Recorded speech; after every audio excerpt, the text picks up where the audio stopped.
então, que bom que a gente está junto de novo, né, para falar sobre essa grande paixão que são os cavalos. E hoje eu quero convidar vocês para uma reflexão, né?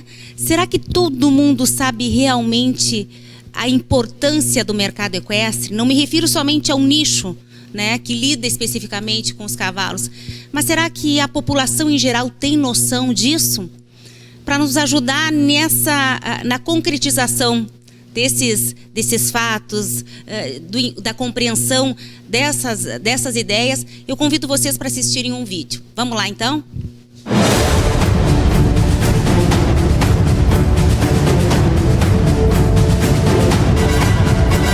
El premio es un gran espectáculo. Cada vez que eu coloco o pé no estribo é uma sensação incrível que só quem faz rédeas, quem está dentro da prova, consegue sentir. Isso aqui é o meu mundo, na verdade, né? Eu gosto, os filhos gostam, a mulher gosta. Só em 2018, o mercado equestre movimentou 16,5 bilhões de reais para a economia brasileira. O crescimento foi de 15% em relação a 2017. O cavalo hoje ele representa o sustento para milhares de famílias. A equinocultura é responsável por 3,2 milhões de empregos, 6 vezes mais do que o número de trabalhadores da indústria automobilística. O mercado do cavalo vai além da venda de animais. São diversos segmentos envolvidos. Existe uma indústria por trás do cavalo, que vai desde laboratório, de fábrica de ração, sela, manta, freio. Sem falar em atendimento veterinário, ferrageamento. É uma verdadeira engrenagem que trabalha em prol dos cavalos. Nós temos que ter a sensibilidade de cuidar dos animais. Um cavalo atleta ele tem que ser tratado como uma pedra preciosa. O cavalo, sempre que ele faz o exercício, o próprio organismo vai gerar microlesões, coisa que a gente não vai ver no raio-x, não vai ver no ultrassom, que o cavalo não vai nos mostrar um sinal clínico de dor, mas que existem pelo esforço repetitivo. Então é muito importante, o cavalo sai da pista, toma um banho, ele vem aqui, faz um gelo, uma crioterapia, ele sobe na TheraPlate, a gente entra com uma medicação, algum tipo de bandagem específica, uma prevenção pós-treinamento do cavalo atleta. A fisio no meio do cavalo atleta já está bem desenvolvida quanto na fisioterapia humana, para diminuir dor e trazer um bem-estar melhor para os animais. Então a gente tem um arsenal de equipamentos e terapias manuais que podem sim ajudar no benefício e no desempenho de um cavalo em pista. Trabalhar com o cavalo dentro de uma zona de conforto não só é compatível com performance, como é melhorador de performance. A gente vê hoje que muitos treinadores, eles já têm essa consciência, porque eles veem, eles sentem o animal e eles veem que o animal tem o melhor desempenho. Cada vez mais, nós temos um trabalho muito bem feito de toda uma equipe. Independente da modalidade ou da raça que cada um trabalha, todos queremos ter o cavalo mais bem treinado possível. A mesma preocupação com o bem-estar dos cavalos se estende para o gado. Essa chave para o bom andamento de rodeios em todo o país.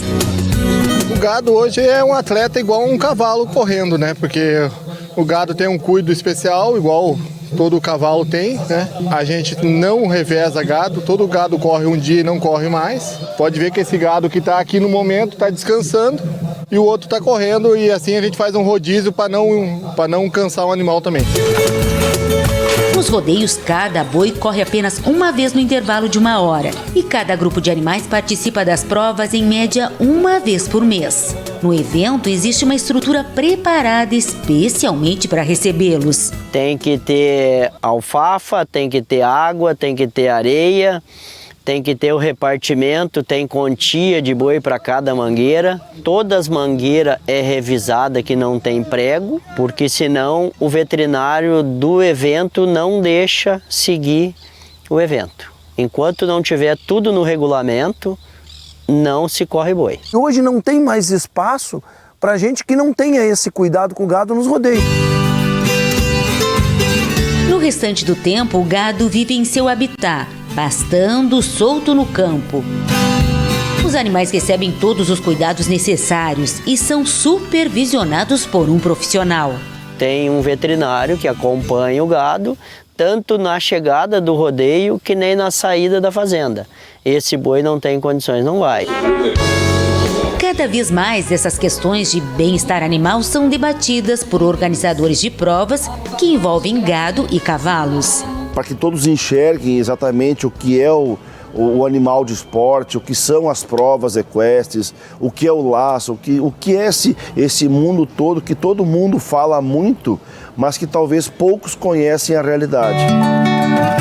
Uma coisa é certa, não existe quem goste e se preocupe mais com os animais do que as pessoas que convivem diretamente com eles.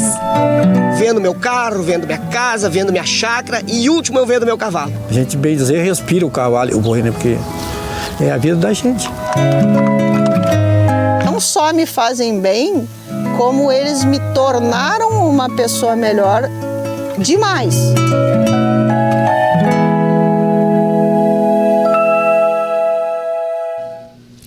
É muito legal ver como o cavalo ele acaba chegando nas pessoas de forma diferente, né? E os depoimentos ali, achei interessante daquele um dos últimos senhores que falou, eu vendo tudo, né? Mas não vendo meu cavalo. Bom, mas esse vídeo que a gente viu há pouco, ele traz à tona uma realidade que precisa ser falada, refletida cada vez mais, não só entre apaixonados por cavalos, no meu entendimento, mas pela comunidade em geral. E para a gente fazer isso, né, estou aqui então cercada de profissionais que podem nos ajudar nessa contextualização. Eu tenho aqui então o Leonardo Lamacchia, que é presidente da FEBRAC, Federação Brasileira das Associações de Criadores de Animais de Raça, e também presidente da Câmara de Equinocultura do Rio Grande do Sul. Obrigada pela tua presença. Obrigado, Valéria. Prazer. E olha só, aqui também um dos profissionais que participou dessa pesquisa, desses dados que a gente apresentou agora durante a reportagem, extremamente importante, que é o Daniel Dias. Ele é engenheiro agrônomo e o Daniel, ele participou desse estudo que foi encomendado pela CNA, Confederação Nacional de Agricultura, e realizado então pela Exalc, Escola Superior de Agricultura Luiz de Queiroz, que foi esse mapeamento de equinocultura no Brasil. Um estudo chamado de Estudo do Complexo do Agronegócio do Cavalo. Quanta coisa, né? Vou começar aqui com o Lamacchia, quanta coisa essa pesquisa trouxe para a gente que é do cavalo, que surpreendeu. Sem dúvida. Valéria, é uma alegria estar contigo aqui, poder dividir com os nossos internautas e com o público telespectador esse tema tão interessante. Primeiro, nós no Rio Grande do Sul somos apaixonados pelo cavalo, por natureza. Esse estado foi forjado na pata do cavalo e a gente é feliz no lombo de um cavalo, né? E o cavalo também no Brasil inteiro tem uma importância muito significativa. O Daniel depois vai trazer dados muito interessantes, a gente conversava ontem. O Brasil é a 5ª tropa do mundo, né?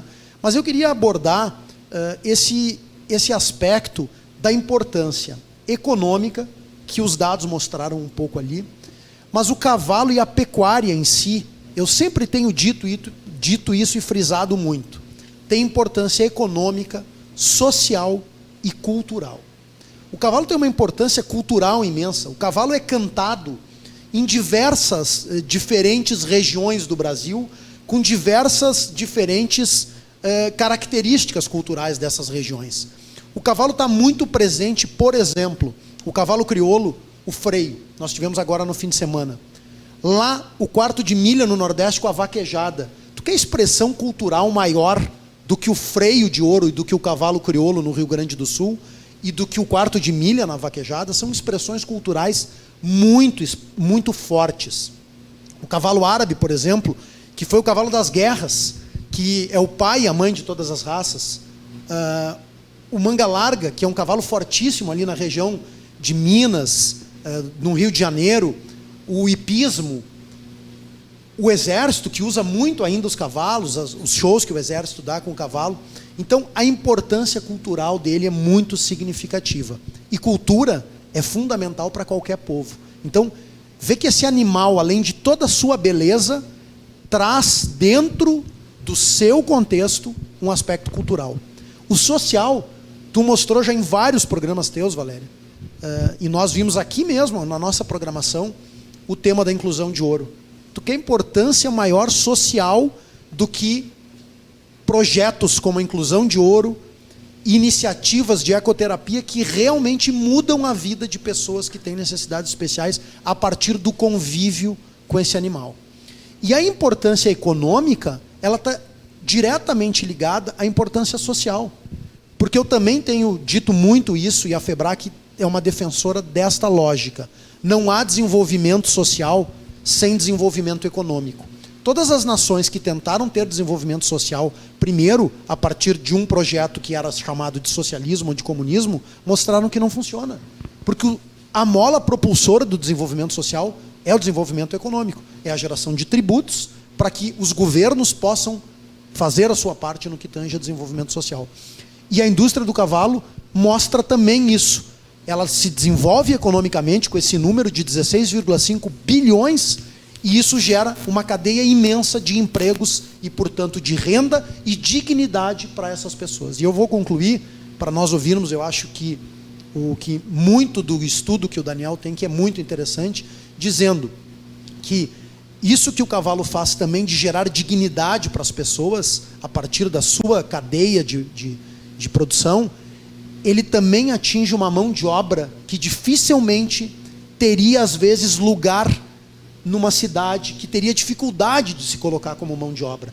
E aí a gente vê depoimentos dessas pessoas que trabalham e que são apaixonados realmente pelos animais. Então, me parece que a discussão que vocês propuseram foi muito oportuna para nós mostrarmos para a sociedade que sempre que tiver uma mulher ou um homem montado no lombo do cavalo, tem muito mais do que um cavaleiro ou uma amazona montando aquele animal. Tem muita coisa importante por trás disso. E isso tudo só vem a corroborar ainda mais a importância dessa pesquisa feita sobre o mercado do cavalo. Como foi feita, como foi elaborada essa pesquisa, para que as pessoas tenham ciência, né, da fidedignidade dela e do quanto ela pode ser uma ferramenta de compreensão do nosso mercado. Obrigado, Valéria, pela oportunidade. É uma satisfação enorme estar aqui conversando com você, com o seu programa, com o seu público. Essa história é muito curiosa porque isso foi feito em 2006 e você pode imaginar que em 2006 o cavalo já tinha uma dimensão, já tinha uma importância não tão menor do que tinha hoje e era um voo totalmente cego. Ninguém sabia onde estava, quanto era, quantos eram, o que empregava, o que comia. Isso partiu de uma instituição centenária e muito importante para o agronegócio, que é a CNA, a Confederação Nacional da Agricultura. Através do Pio Guerra, infelizmente já falecido, um amante do cavalo marchador no Nordeste, ele instituiu dentro da CNA a Câmara Setorial do Cavalo e conseguiu, pela primeira vez na história, uma verba pública para estudar o cavalo. Até então, o Brasil, que tem, por exemplo, no Rio Grande, um grande território da nossa federação, conquistada sobre o cavalo, jamais teria destinado qualquer centavo para o cavalo, a não ser a questão das cavalarias montadas e do exército. Essa verba veio e foi feita uma triagem de quais seriam as consultorias que poderiam dar um desenho do que é o agronegócio, o segmento do agronegócio equinos. E dentre essas pesquisas chegou-se à ESAL, que é a Escola Superior de Agricultura Luiz de Queiroz, lá de Piracicaba, ligada à USP, que teria o corpo técnico mais propício para fazer isso, porque remonta à década de 80, onde Roberto Losito de Carvalho e o Haddad, o professor Haddad, desenvolveram o Programa Nacional de Equinocultura. Esse Programa Nacional de Equinocultura quebrou também paradigmas, porque antes a gente importava os cavalos, trancafiávamos dentro de cocheira, como era na Europa, mas nós somos um país tropical. Diferente. Bem diferente. E a gente tinha uma série de mortes, uma série de problemas, porque a gente não estava acostumado a confinar cavalo, né? Então, na Exalc, como tinha esse histórico do Programa Nacional, achava-se que tinha esse caminho. Na ocasião, Valéria, eu trabalhava numa consultoria e eu tinha feito um artigo técnico para uma das nossas publicações, que chamava Anual PEC, que é um anuário de pecuária, que até hoje é o referencial da pecuária, como a primeira vez mostrando alguns dados e alguns itens de pesquisas minhas, pessoais, de como dimensionar uma tropa de serviço nas fazendas de gado. porque nós tínhamos muita demanda nessa consultoria de análise negocial de fazendas de pecuária que não eram rentáveis e acabavam indo para a venda porque a família não queria ter um ativo daquele valor e não ganhar dinheiro, e aí a gente tinha que entrar com um plano de reestruturação. E sempre me pegava na pecuária a questão do número de peões versus o número de gado, que ninguém tinha dimensionado isso. Quantos cavalos você tem que ter para lidar com gado? E eu fiz uma pesquisa entre algumas, tive alguns números e publiquei. Esse artigo repercutiu bastante entre os pecuaristas. Então, quando foi montada essa equipe técnica para dar suporte, eu fui chamado exatamente para fazer a mensuração do elo lida nessa cadeia. O trabalho é muito complexo, né? E naquela ocasião nós chegamos a um número, se eu não me engano, de acho que foi 9,2 bilhões de reais em 2006. E o elo lida representava 53% de tudo que o equino movimenta.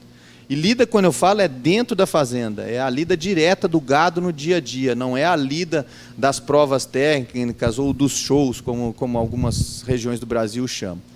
E o Pio Guerra, ainda no seu processo de liderança, começou a conversar com essa equipe técnica que a gente tinha que ir além desse estudo, né? Porque a gente dimensionou o total que movimenta e quais eram os elos. Mas, por exemplo, o vídeo muito bem feito. Inclusive, eu me educo na equinocultura faz tempo pelo programa de vocês. Muito obrigada. Já me emocionei várias vezes com o seu conteúdo.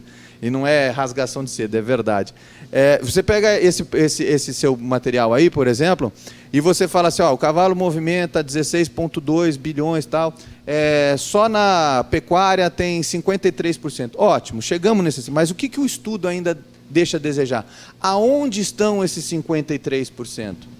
Quanto está na pecuária do Rio Grande do Sul? Quanto está na pecuária do Paraná? Quanto está na pecuária do Mato Grosso? Quanto está na pecuária do Pará? Nós temos o quê? 5 milhões e meio de cavalos? Ótimo. Em que estado estão esses 5 milhões e meio? Mapeamento. Exatamente. Por quê? Vamos supor que você, no seu métier de comunicação, certo, você já abrangeu o Rio Grande, você já abrangeu Argentina, já Uruguai, aonde tem o público do crioulo. Mas com tudo isso que você tem, com esse know-how, com essa tua expertise, com essa tua capacidade de comunicação, o porquê não fazer um material para o povo da vaquejada? O porquê não fazer um material para o pessoal do hipismo? Mas aonde está esse público? E isso era um desejo do Pio Guerra e ele, em vida, não conseguiu a verba necessária para continuar o estudo. Ele teve o falecimento, tudo, mas aí teve uma demanda. Em 2012, a gente fez uma atualização. Nessa atualização, até acabei não participando, porque como não tinha verba, simplesmente pegaram os valores agregados e fizeram uma atualização de 2006 até 2012, que chegou nesses 16 bi. E o estudo nunca mais foi tocado. E eu, como não sou muito de ficar lamentando as coisas, eu, desde pequeno, me formei no cavalo com a minha curiosidade, com a minha vontade de ler sobre o assunto. Venho fazendo uma série de pesquisas e acumulando uma série de materiais. E, curiosamente, agora, com a pandemia, as minhas atividades em São Paulo praticamente paralisaram ou ficaram de forma remota. Eu acabei indo para o Aras. E depois da segunda semana que eu estava no Aras, eu falei, eu preciso fazer alguma coisa, que eu vou ficar louco. Vou conseguir ficar parado assim. Com essa vida acelerada que a gente tem, né, de cidade, eu falei, eu preciso fazer alguma coisa. Eu falei, pô, será que não está na hora de você pegar esse teu material, organizar e escrever um livro sobre isso, dar continuação. Ideia maravilhosa. Eu já estou num processo acho que eu já escrevi 3 ou 4 capítulos. Eu senti uma certa dificuldade no começo, aí fui atrás de profissionais, contratei uma editora que tem todo um expertise de como construir. Aí ficou mais claro na minha cabeça como montar um livro, e daí enchendo os espaços do livro. Eu acredito que, se tudo der certo, se Deus quiser, vai dar. Eu acho que até lá para maio, junho, eu estou com esse livro pronto. Já conversei com o Leonardo Lamac, um grande amigo e incentivador. A ideia nossa seria fazer o lançamento desse livro o ano que vem na Expo Inter. Já tem prefácio o livro, né? Me convidou, eu já estou escrevendo. Já convidei o Leonardo porque a gente também vem junto há 5, 6 anos numa empreitada de mudar determinados conceitos dentro da raça que a gente cria. Então a gente tem uma forma de debater assuntos muito Cavalo produtivos. árabe também? A gente é inconformado. 2 apaixonados aí. A gente é inconformado com as políticas de desenvolvimento, de condução da raça. E, em vez de ficar brigando e batendo de frente, a gente veio para um trabalho paralelo em conjunto e está aparecendo os primeiros resultados. Enfim, seria coroar tentar dar um passo, não vai ser o ponto final dessa obra, porque eu acho que a gente tem muito para fazer, né? Mas ter um pouco mais de literatura. Mas qual seria a ideia, assim, para eu entender? Seria, um compilado seria condensar esse material que tem como base a tua experiência na pesquisa? O que teria basicamente nesse livro? Na verdade, isso, entrar um pouco mais a fundo no que a gente fez lá atrás. Quer dizer, vamos pegar esses 5,5 milhões de cavalos e vamos mostrar onde é que estão. Se a gente conseguir afinar isso por município, é um sonho, não vamos conseguir, mas por estado, por região do estado. Tem alguns dados, assim, para curiosidade, que o pessoal deve querer dados interessantes, assim, para o Daniel tudo. tem dados interessantes, não só das regiões, Valéria, mas, por exemplo, onde está distribuída a utilização dos cavalos. Perfeito. Por exemplo, vamos lá. Uma das outras questões também é a aferição de banco de dados, né? Você tem algumas coisas do IBGE, você tem algumas coisas que são do Ministério da Agricultura e você já tem alguns dados do cavalo que são da FAO. Olha só onde está o cavalo. O FAO é a Food Agriculture Organization, é o braço da ONU para a segurança alimentar. E eles têm um mapeamento do equino no mundo inteiro. Então, quer dizer, vamos pegar e fazer uma estatística só? Porque muitas vezes você vê uns trabalhos que está levando IBGE. O IBGE tem um certo... O último censo agropecuário foi em 2012, quer dizer, né? Aí você tem os números da FAO que são maiores do que o do IBGE. E daí você tem os números do Ministério que são através da Secretaria. Vamos fazer um apanhado só e vamos pôr numa única base de dados estatísticos? Não que seja a mais séria, mas vamos... não tem nada falso, não tem nada de má intenção. Mas tu tem um número, Mas né? você tem um número que todo que mundo... Por exemplo, você, Valéria, vai querer fazer um material, você vai naquele número, é igual o meu número, então eu consigo me relacionar com você. Ô Daniel, antes de tu falar o número, para deixar o nosso telespectador curioso, antes de tu contar os números, eu queria só pegar esse gancho para dizer duas coisas. Primeiro, o dado da última atualização, tu dissesse que pegaram o número e simplesmente atualizaram. Então, esses 16,5 bilhões deve ser muito maior. A indústria do cavalo hoje deve ser maior do que isso. E aí, um outro ponto, Valéria, que eu queria aproveitar e destacar, e dizer que a nossa federação, a FEBRAC, Federação Brasileira das Associações de Criadores, que reúne várias associações de equinos importantes, nós estamos muito atentos à questão da segurança jurídica. Hoje, a segurança jurídica é um problema no Brasil. E nós temos tido, nas questões de provas equinas, a interferência equivocada, muitas vezes, de agentes do Ministério Público, de decisões judiciais, que não têm a noção do que elas estão interferindo numa verdadeira indústria que gera empregos, renda e desenvolvimento econômico, social e cultural. E daí eu volto para aquele ponto que eu havia falado inicialmente, né, na nossa conversa, sobre a importância, né, da gente trazer cada vez mais e mais, não só esse tipo de informação, essa troca de informação entre criadores, entre associações, mas fazer ela chegar no grande público. Quer ver um outro exemplo prático disso que você está falando? Por exemplo, se a gente conseguir chegar num número final de consenso entre as várias pesquisas de base que tem, chegamos no número do equino brasileiro, 5,5 milhões é um número base, talvez vai ser 5,6 milhões, vai ser 5,4 milhões, mas sabe-se que é entre 5,5 milhões de equinos no Brasil.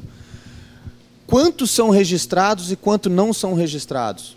Eu tenho uma estatística preliminar, chega em torno de 750 mil animais registrados. Quer dizer, nós estamos falando que menos de 15% são animais registrados e criados como material genético. O resto é o cavalo de utilização. Quer dizer, olha bem, se você for uma empresa de farmaco para cavalo, talvez você está focando nos eventos das raças oficiais, mas olha o universo que tem... O nicho que está de fora que tu não está abrangendo. Dentro das fazendas, dentro das chácaras, dentro dos sítios, dentro das pequenas hípicas que são informais, dentro daquelas... Em São Paulo a gente chama de cocheira, onde você tem os alojamentos para cavalo, para pequenos passeios, para pequenos atrelagens, não sei o que lá. Isso pode distorcer, por exemplo, a sua forma de desenhar o marketing da sua empresa. Né? Você está focado numa associação, nas associações, nas provas, mas olha o universo que tem para fora.